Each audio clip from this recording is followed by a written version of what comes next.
من رحمن فتح. سخنی امروز پیغامبر.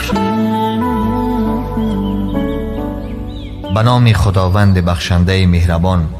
از ابو هریره روایت است که پیامبر خدا درود بر او به مسجد داخل گردیده و شخص دیگری هم به مسجد آمد و نماز خواند. بعد از آن نزد پیامبر خدا آمده و سلام کرد. جواب سلامش را گفته و فرمودند برو و بار دیگر نماز بخوان چون تو نماز نخواندی.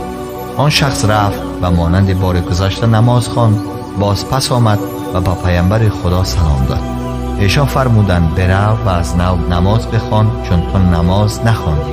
آن شخص برگشت و مانند دو بار گذشته نماز خواند.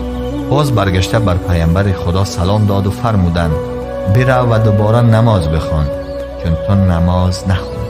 و چون این سخن 3 بار تکرار شد، آن شخص گفت قسم به ذاتی که شما را به حق فرستاده است، نماز را از این بهتر یاد ندارم. شما برای من یاد بدهید. فرمودند وقتی که برای نماز خواندن برخاستی تکبیر گفته و آنچه را از قرآن برایت میسر باشد بخوان. بعد از آن رکوع نموده در رکوع آرام بگیر. بعد از آن سر خود را از رکوع بالا کن و راست بایست. بعد از آن سجده کن و در سجده آرام بگیر. سپس سرت را از سجده برداشته آرام بنشین و همین کار را در تمام نمازت مراعات کن.